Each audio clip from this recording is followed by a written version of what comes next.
Hey everybody, welcome to TV Recap. I'm Lance and this is the recap for Westworld Season 1, Episode 9, titled The Well-Tempered Clavier. Alright, I'll be the first to admit it, I was wrong on both of the major theories about the show I talked about last week. It turns out that Bernard actually is a recreation of Arnold, and the William and Dolores timeline is in the past, with a very strong indication that William is a young version of the Man in Black. Now, I'll come back to these revelations after the recap of this week's story. All right, let's start with Maeve this week. Her scenes and the entire episode, as it turns out, start off with a bang as she was able to identify Bernard as a host and use her administrative rights to adjust his behavior and put her back in the park. Now, putting aside the ominous music in the scene, Thandie Newton's acting was a perfect balance between creepy, menacing, and her usual dry wit.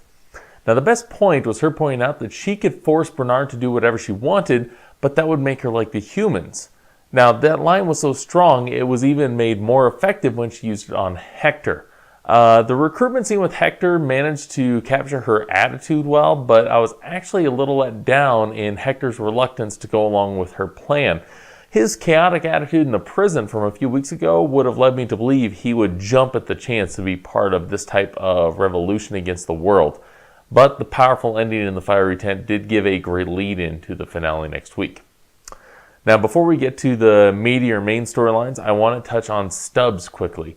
Now, I'm not convinced that the Indians that were able to ignore his commands and capture him are actually part of Ford's new storyline, but I don't have a definite answer on why they were able to ignore him either.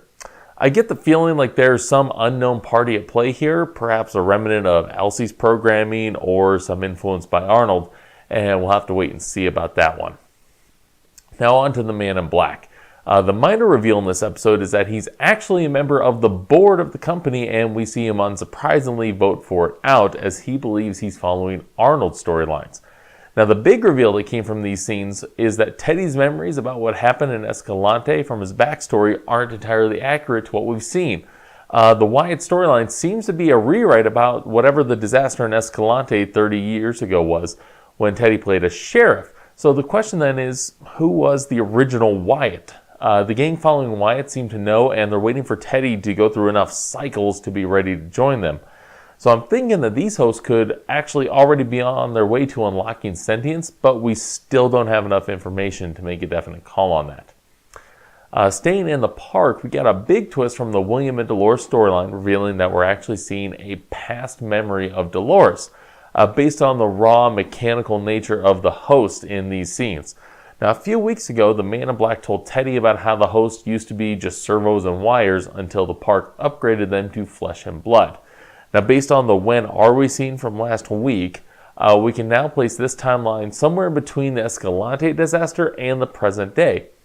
Now, if the prevalent theory about the Man in Black's identity is true, this would be approximately 30 or so years in the past.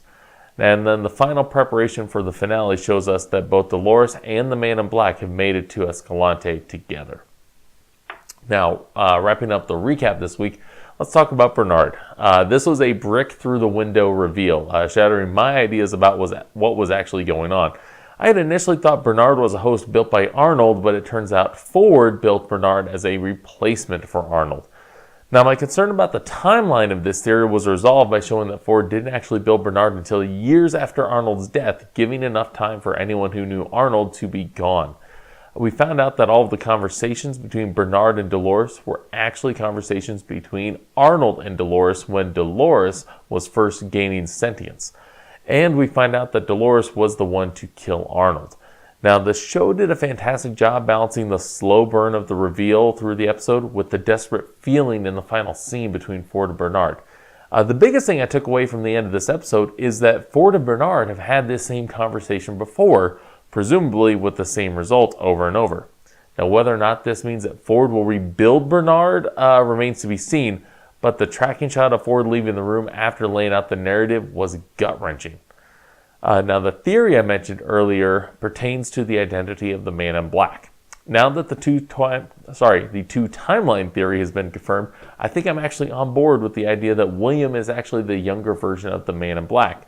The defining moments for this theory in this week were the reveal of William's fiance's picture, which was the same picture that triggered Abernathy in the first episode, and the character change of William at the end after killing all of the Confederado hosts. His mention of finally understanding how to play the game lines up nicely with the Man in Black's backstory that he laid out for us last week.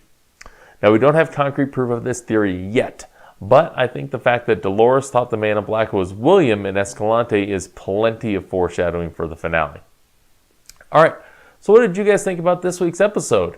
Who was the original Wyatt in Escalante? Could be Dolores or Teddy, like the flashbacks are hinting at.